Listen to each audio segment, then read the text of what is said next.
وادی رضا کی کوہ ہمالا رضا کا گئے اور جس سمت دیکھیے وہ علاقہ رضا کا گئے. بسم اللہ الرحمن الرحیم. الحمد للہ رب العالمین والصلاة والسلام علی سید المرسلین وعلی آلہ واصحابہ اجمعین. اما بعد فاعوذ باللہ من الشیطان الرجیم. بسم اللہ الرحمن الرحیم. فَإِن لَّمْ تَجِدُوا مَاءً فَتَيَمَّمُوا صَعِيدًا طَيِّبًا. صدق اللہ العظیم. وبلغنا رسوله النبی الامین الکریم. ونحن على ذلك لمن الشاہدین والشاکرین. والحمد للہ رب العالمین. معزز سامعین، نوجوان دوستو، عزیز بچوں، آئیے پہلے موراب مل کر آقائے دو جہاں، شہنشاہ کون و مکان، رحمت عالم، روح فدا صلی اللہ تعالیٰ علیہ وسلم کی بارگاہ ناز میں ہدیہ درود و سلام پیش کر لیں. اللہم صلی علی سیدنا و نبینا مولانا محمد کما تحب وترضی بأن تصلی علیہ صلاۃ و سلاما علیک یا رسول اللہ صلی اللہ تعالیٰ علیہ وسلم. معزز سامعین، گزشتہ جمعہ میں مسجد میں نماز قضائے عمری پڑھی جائے یا نہ پڑھی جائے، اس پر بھی آپ گفتگو سماعت فرما چکے ہیں، اور اس پر بھی آپ گفتگو سماعت فرما چکے ہیں کہ بچے کتنے سال میں بالغ ہوتے ہیں، بچیاں کتنی سال میں بالغہ ہوتی ہیں، کس وقت ان کو حکم دیا جائے گا نماز پڑھنے کا، اور کس وقت ان کو مار مار کے نماز پڑھایا جائے گا. یہ ساری تفصیلات آپ گزشتہ جمعہ میں سماعت فرما چکے ہیں. معزز سامعین، ٹھنڈک کا موسم دھیرے دھیرے بڑھ رہا ہے. بزرگوں، ضعیفوں، کمزوروں، مریضوں کے لیے، اسی طرح وہ لوگ جو زخمی ہو گئے ہیں، ان کے ہاتھ میں یا پاؤں میں یا چہرے پر پٹی بندھی ہوئی ہے، وہ لوگ نماز کیسے ادا کریں گے جبکہ سخت ٹھنڈک میں ٹھنڈا پانی انہیں نقصان دہ ہے؟ ان کا اپنا تجربہ ہے یا ماہر ڈاکٹر نے ان سے کہہ دیا ہے کہ آپ کی بیماری ایسی خطرناک ہے کہ آپ اگر ٹھنڈا پانی استعمال کریں گے تو یا تو آپ کا کوئی عضو شل ہو جائے گا، بیکار ہو جائے گا، یا آپ کی بیماری دیر میں ٹھیک ہوگی، یا آپ کا مرض بڑھ جائے گا. اسی سے متعلق چند ضروری مسائل آپ حضرات کے سامنے پیش کریں گے، اس امید پر کہ آپ اپنے دوستوں اور احباب کو بھی ان مسائل کو پہنچانے کی کوشش کریں گے. معزز سامعین، بارہا اس بات پر تقریر ہو چکی ہے کہ وضو میں 4 فرض ہیں. وہ آپ کو بتانے کی ضرورت نہیں آج، کیونکہ بار بار آپ یہ سماعت فرما چکے ہیں. چہرہ دھونا، ہاتھ دھونا، کونیوں سمیت چوتھائی سر کا مسح کرنا، دونوں پاؤں کو گٹوں کے سمیت دھونا، یہ چیزیں وضو میں فرض ہیں. قرآن فرماتا ہے فَإِن لَّمْ تَجِدُوا مَاءً فَتَيَمَّمُوا صَعِيدًا طَيِّبًا. اگر تم پانی نہ پاؤ تو پاک مٹی سے تیمم کر لو. اس لیے آج کی گفتگو کا عنوان تیمم ہے، اور تیمم ہی کے چند مسائل ہیں موسم کی وجہ سے. معزز سامعین،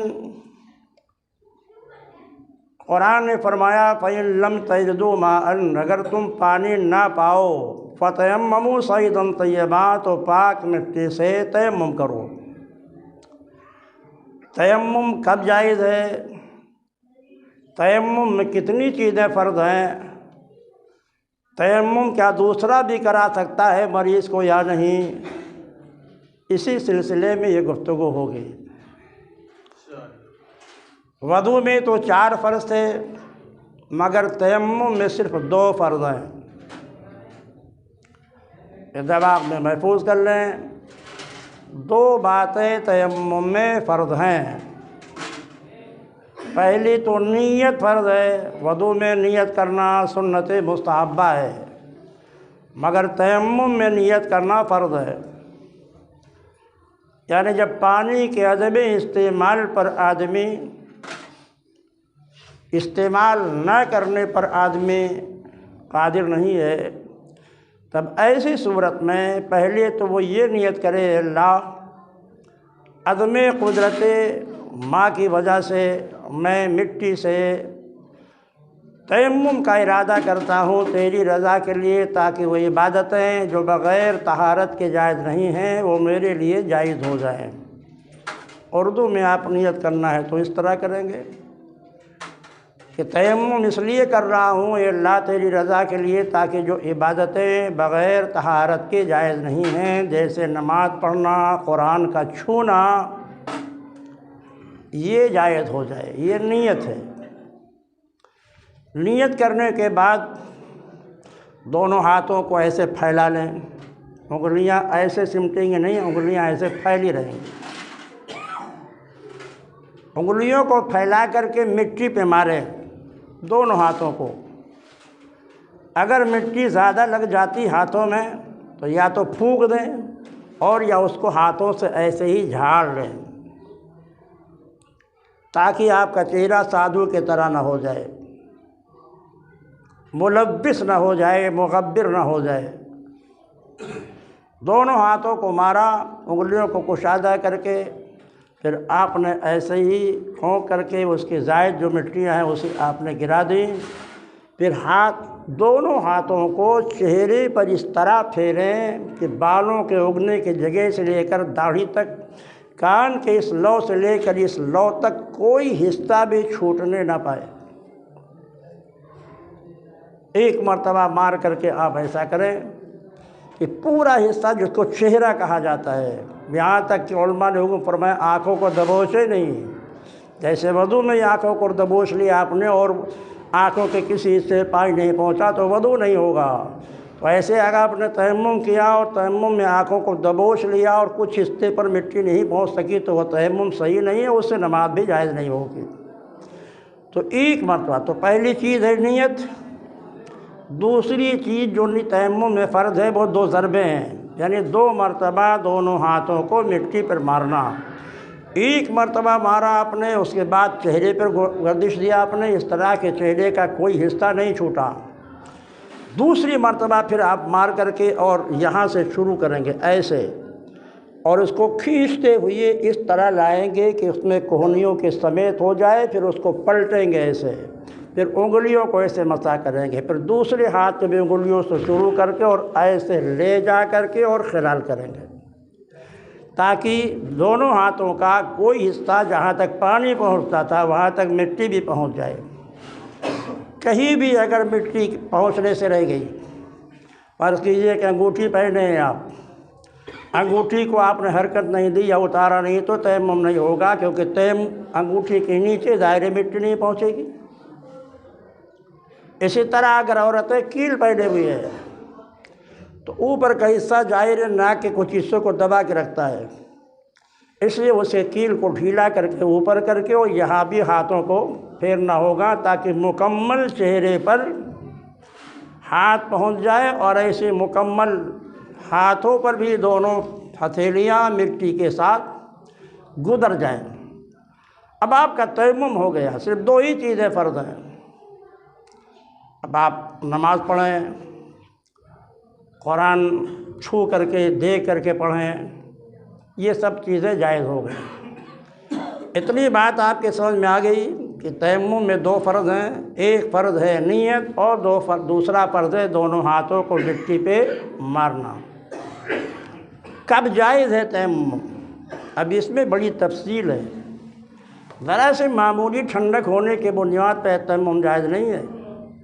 اگر آپ شہر میں رہتے ہیں اور ٹھنڈا پانی آپ کو ڈاکٹر نے کہہ دیا ہے کہ یہ نقصان پہنچائے گا، اور ڈاکٹر ایسا ہے جو مسلمان بھی ہے، ماہر بھی ہے، طبیبی حاذق بھی ہے اور غیر فاسق بھی ہے، جس کی بات کو شریعت مانتی ہے، معمولی ڈاکٹر تو ذرا سی بات میں کہہ دیتے ہیں وضو مت کیجیے۔ اس لیے طبیبی حاذق مسلم غیر فاسق نے کہہ دیا ہو کہ اگر آپ کو ایسی بیماری ہے کہ اگر آپ اس میں ٹھنڈا پانی استعمال کریں گے تو آپ کا دوشل ہو جائے گا، بیکار ہو جائے گا، یا آپ کی بیماری بڑھ جائے گی، دیر میں آپ کو شفا ملے گی، تو اگر ٹھنڈے پانی کے استعمال سے منع کیا ہے تو آپ پر ابھی بھی تیمم جائز نہیں ہے۔ آپ گھر میں ہیں، آپ کو گرم پانی میسر ہے، آپ بجائے ٹھنڈا پانی کے استعمال کے گرم پانی سے وضو کیجیے۔ یا آپ کا اپنا تجربہ ہے کہ ہماری ایسی بیماری ہے کہ ہم اس میں ٹھنڈا پانی اگر استعمال کرتے ہیں تو ہمارا مرض بڑھ جاتا ہے، یا ہمارا ادوشل ہو جانے کا خطرہ رہتا ہے، یا بیماری دیر میں شفا ہوگی، تب بھی شریعت نے آپ کو تیمم کرنے کی اجازت دی، اسی تفصیل کے ساتھ کہ اگر ٹھنڈا پانی آپ کو نقصان دہ ہے تو آپ ہلکا گرم پانی سے آپ تیمم کر لیجیے، وضو کر لیجیے، ابھی بھی تیمم جائز نہیں۔ مطلقاً اگر پانی آپ کو نقصان کرتا ہے، ٹھنڈا اور گرم دونوں، تب ایسی صورت میں شریعت مطہرہ نے آپ کو تیمم کرنے کی اجازت دی ہے۔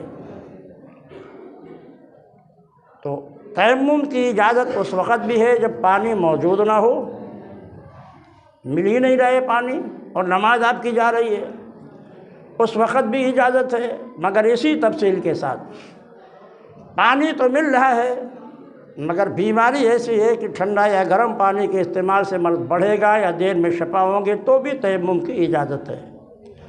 تو پانی نہ ہو تو بھی تیمم کی اجازت ہے، پانی موجود ہو لیکن پانی صحت کے لیے انتہائی مضر ہو، ایسی بیماری میں آدمی مبتلا ہے، تو بھی اسے تیمم کرنے کی اجازت ہے۔ کسی کو معاذ اللہ چیچک کا مرض ہو گیا ہے، چیچک کے لیے پانی انتہائی نقصان دہ ہے، اب اسے تیمم کرنے کی اجازت ہے۔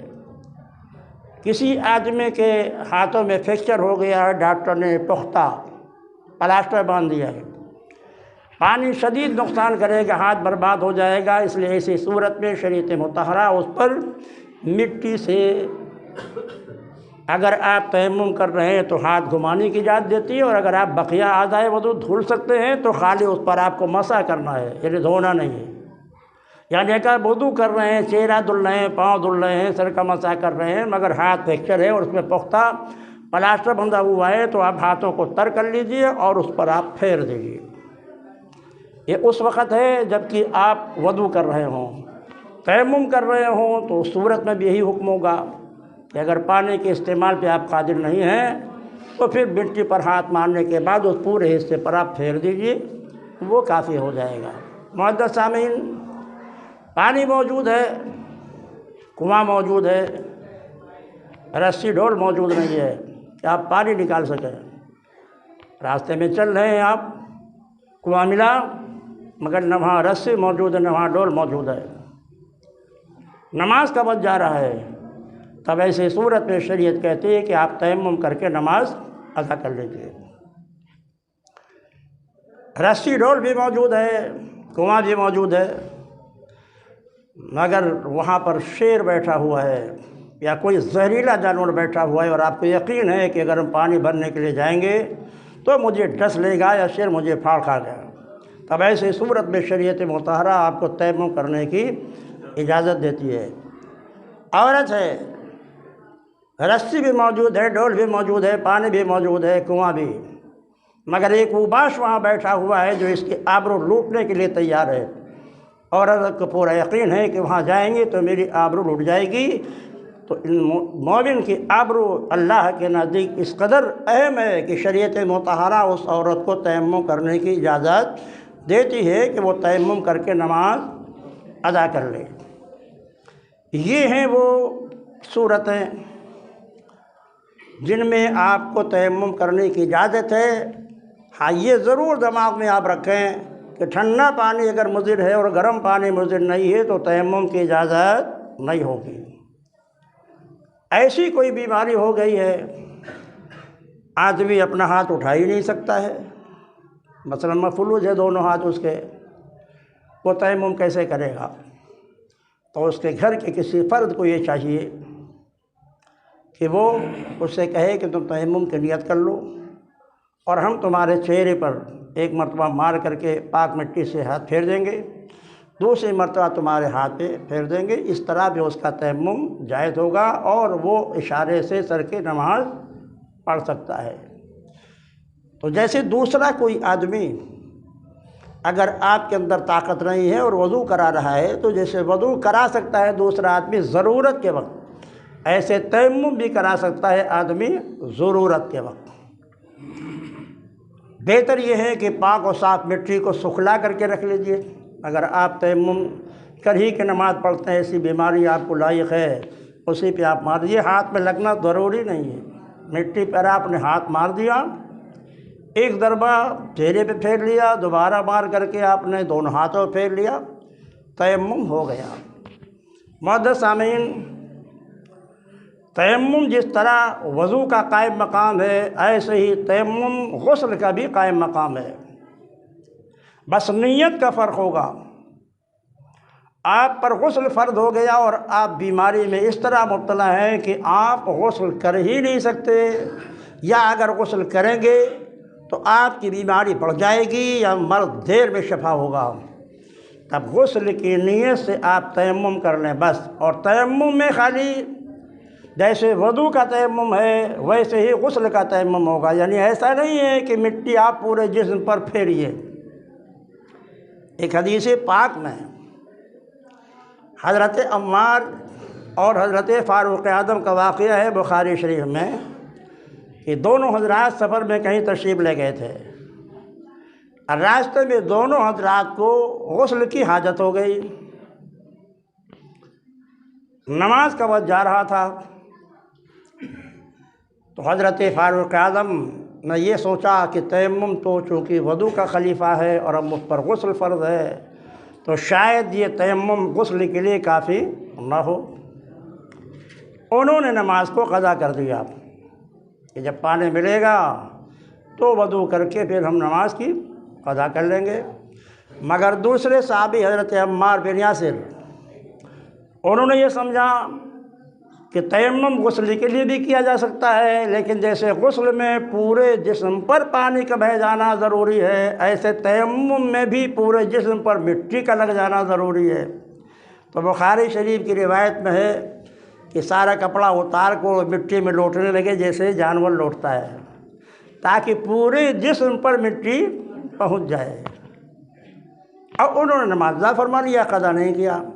اب یہ دونوں حضرات جب مدینہ طیبہ میں سرکار دو عالم صلی اللہ علیہ وسلم کی بارگاہ میں حاضر ہوئے تو حضرت عمار بن یاسر نے فرمایا، یا رسول اللہ، ہم پر اور عمر پر غسل فرض ہو گیا تھا، پانی موجود نہیں تھا، تو ہم نے تو خوب مٹی میں اپنے آپ کو آلودہ کیا اور نماز پڑھ لی۔ میں نے یہ سوچا کہ یہ تیمم چونکہ غسل کا ہے تو یہ غسل میں پورے جسم میں پانی جانا ضروری ہے، تو ایسے تیمم میں پورے جسم پر مٹی لگنا ضروری ہے۔ تو سرکار نے فرمایا تمہیں تو بس اتنا کافی تھا، یعنی حضور نے دونوں ہاتھوں کو اٹھایا اور مٹی پہ مارا، ایک بار چہرے پہ پھیرا اور ایک بار دونوں ہاتھوں پر کلو کا، بس اتنا ہی کافی تھا، پورے جسم میں مٹی پہنچانے کی ضرورت نہیں تھی۔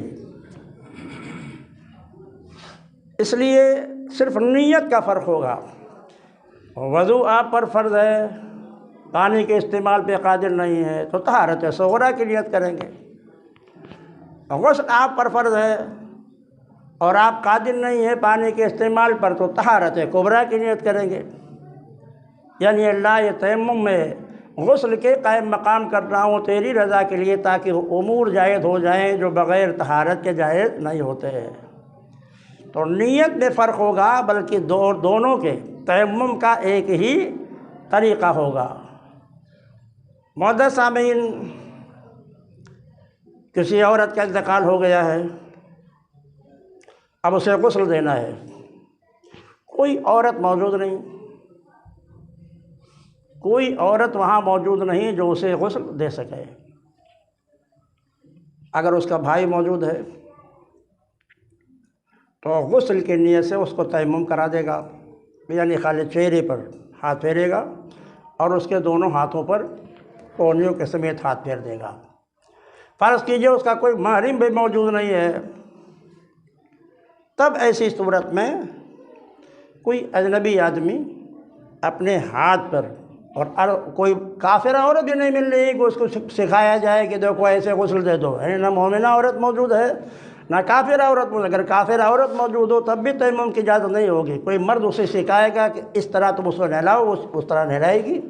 لیکن اگر نہ مسلمان عورت موجود ہو نہ کوئی کافر عورت موجود ہو تو اس صورت میں اجنبی شخص اپنے دونوں ہاتھوں پر پہلے کپڑا لپیٹے گا اور پھر اس کے بعد غسل کی نیت سے مارے گا زمین پر، ایک مرتبہ اس کے چہرے پہ پھیر دے گا تو ایک دوسری مرتبہ اس کے ہاتھوں پر پھیر دے گا۔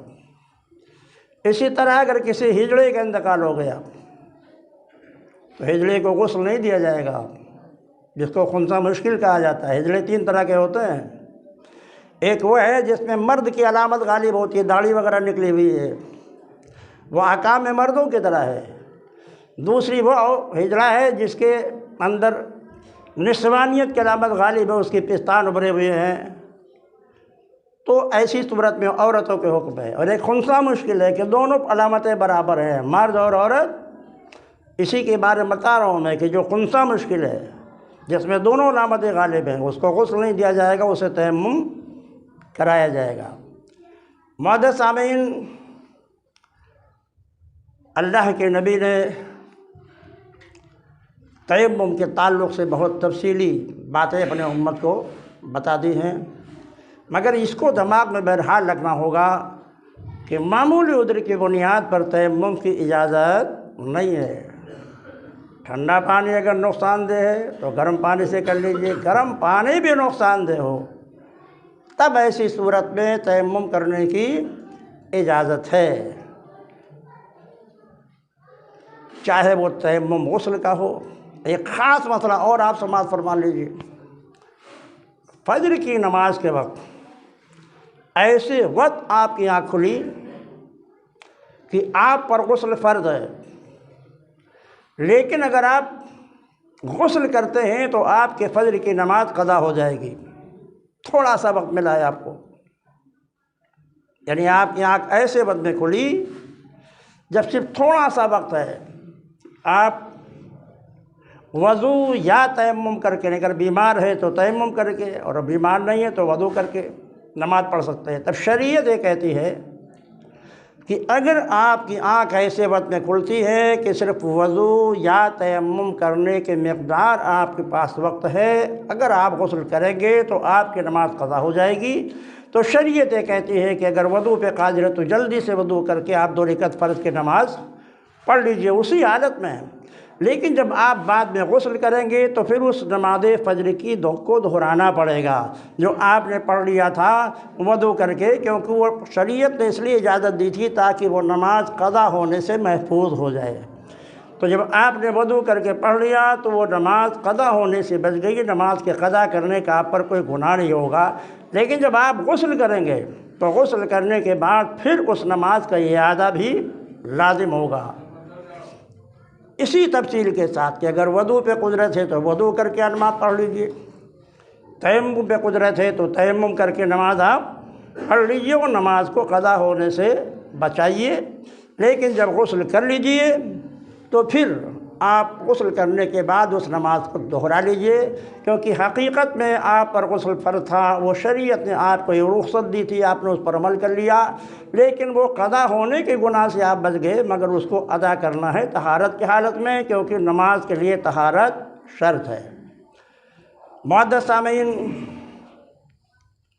کچھ امراض ایسے ہوتے ہیں کہ جن میں ٹھنڈا پانی گرم پانی دونوں نقصان دہ ہوتا ہے، جیسے چیچک کا مرض ہے، بڑی چیچک پورے جسم میں نکل آئی، یا اسی طرح اور کوئی بیماری ہے، تب ایسی صورت میں اگر وہ مریض تیمم کرنے کی خود صلاحیت رکھتا ہے تو وہ خود اپنے ہاتھوں سے تیمم کر لے نیت کر کے، اور اگر وہ خود اس کی استطاعت نہیں رکھتا ہے کہ تیمم کر سکے تو کوئی دوسرا اسے غسل یا وضو کے طرح نیت کرنے کے بعد، یعنی اگر تیمم کرنا ہے تو تیمم کی نیت کر لے، اور اگر غسل فرض ہے تو غسل کی نیت کر لے، اور پھر اس کے چہرے پر اور اس کے دونوں ہاتھوں پر سے پھیر دیا جائے۔ معزز سامعین، کچھ ایسے امراض ہوتے ہیں جو چھوٹے چھوٹے ہوتے ہیں، مثلا کسی کے انگوٹھے میں چوٹ لگ گئی، اس پہ باندھ لیتے ہیں پٹی اور اس پر بھی مسح کرتے ہیں، حالانکہ وہ ایسا کوئی مرض نہیں ہے کہ اگر آپ اسے دھل دیں تو آپ کی بیماری میں کوئی اضافہ ہو جائے۔ اس لیے اس کا خاص خیال رکھنا ہوگا کہ اگر معمولی چوٹ ہے اور اس پہ آپ پٹی باندھے ہوئے ہیں تو پوری کوشش یہی ہونی چاہیے کہ اس حصے کو آپ دھلیں۔ پروردگار عالم ہمیں اور آپ کو ان مسائل کو امت تک پہنچانے کی توفیق عطا فرمائے۔